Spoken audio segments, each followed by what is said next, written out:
Quand j'étais au lycée, j'aimais beaucoup les sciences. J'ai toujours beaucoup aimé ça et j'étais assez bonne dans les matières scientifiques. Et ce qui m'a poussée à venir en sciences de la Terre, c'est que je voulais apporter un côté protection de l'environnement au lieu de faire juste une prépa, école d'ingénieur classique. J'ai préféré venir à la fac pour découvrir tout un tas de matières par moi-même et après me décider et me laisser le temps de choisir et de découvrir et d'apprendre à travailler par moi-même. J'ai décidé de m'orienter directement en deuxième année de sciences de la Terre en Guadeloupe, du coup, j'étais en Guadeloupe. Et c'était des choix personnels parce que depuis le lycée, j'ai fait de la SVT et j'aimais à la fois la science de la vie, la science de la Terre. J'hésitais beaucoup en sortant du lycée. Donc la première année de fac, elle m'a permis de choisir, on va dire. Ma première année d'université, je l'ai faite en maths et informatique. J'ai trouvé que finalement, en termes de propositions de métiers sur lesquels ça débouchait, c'était pas forcément ce qui m'attirait le plus. Donc je me suis réorienté plus dans l'environnement, où je trouvais que ça avait du sens en ce moment dans l'actualité. Donc 2 années en géologie, puis une dernière année ciblée sur le traitement des pollutions.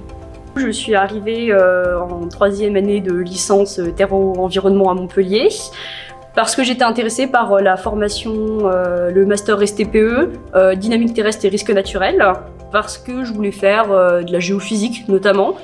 J'ai commencé en biologie en L1 et j'ai pris une passerelle pour arriver en géologie.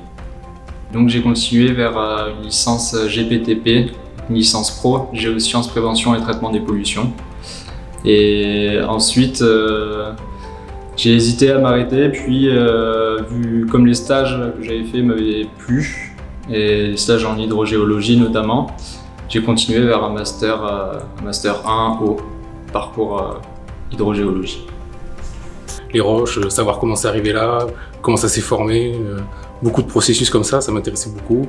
Et comme j'ai aussi fait de la biologie, parce que je m'intéressais beaucoup à la science, j'ai pu faire le comparatif, entre guillemets, et c'est la géologie que j'ai préférée. La motivation et l'environnement, j'ai toujours souhaité travailler dans l'environnement, notamment dans le contexte de crise climatique actuelle.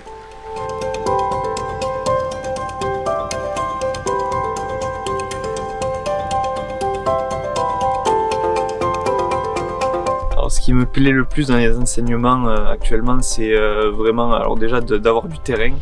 C'est vraiment quelque chose qui m'intéresse vraiment si je veux en faire mon métier plus tard.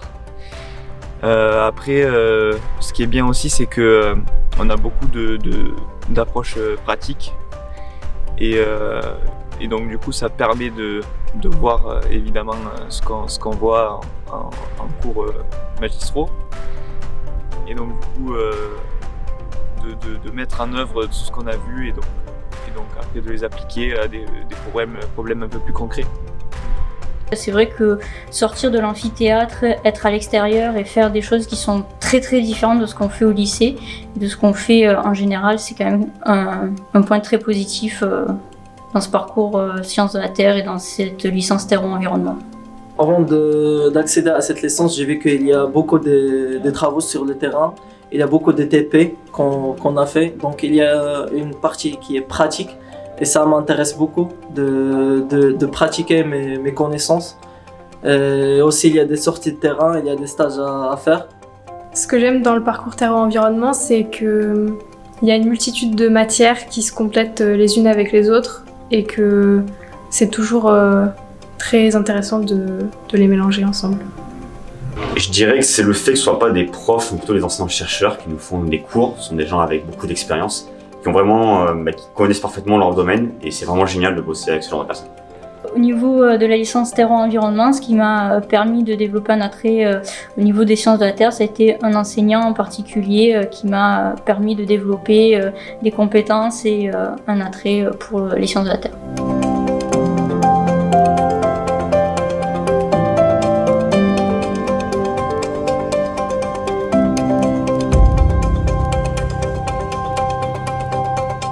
J'aimerais donc partir à l'étranger, donc en Erasmus pour faire ma L3, pour découvrir une nouvelle culture, m'améliorer en langue et faire de nouvelles rencontres.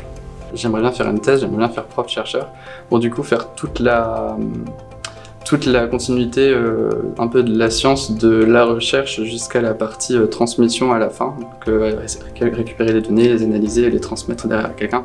Du coup, prof-chercheur, ça serait le truc qui me plairait le plus et pour ça, il faut faire une thèse à l'issue du master. J'envisage de devenir instituteur car j'aime enseigner, transmettre mon savoir et j'aime travailler avec les enfants. L'Erasmus, je pense que ça va m'apporter de voir le monde un peu sous un nouvel angle et peut-être faire aussi des stages à l'étranger et surtout améliorer mon niveau d'anglais. Je veux devenir du coup hydrogéologue et donc forcément c'est le meilleur moyen d'y arriver. J'ai plusieurs choix concernant mon parcours professionnel. C'est soit m'orienter vers un master géotechnique géorisque, soit aussi j'avais vu un partenariat qui me plaisait beaucoup avec Montpellier, c'est avec l'école des mines. Le projet professionnel, c'est de travailler en tant qu'hydrogéologue en bureau d'études. Dans mon pays, par exemple, il y a beaucoup de problématiques en termes de la ressource en eau, il y a des difficultés il y a beaucoup de zones où on n'a pas accès à l'eau, c'est vraiment très pénible. Et moi, j'aimerais travailler dans ce domaine, c'est pour apporter des solutions. Alors aujourd'hui, je suis professeure de SVT dans un collège au Grau-du-Roi. Et ce qui me plaît dans mon métier, c'est vraiment l'échange avec les adolescents, leur faire découvrir plein de choses sur leur environnement, leur corps humain, leur curiosité finalement, et puis tout ce qui va avec, c'est-à-dire que c'est une matière qui est assez pluridisciplinaire, et en même temps, j'ai plein de possibilités de faire plein de choses à l'extérieur, pas seulement dans ma salle de classe, vu que du coup ça s'adresse à tout ce qui est autour de nous.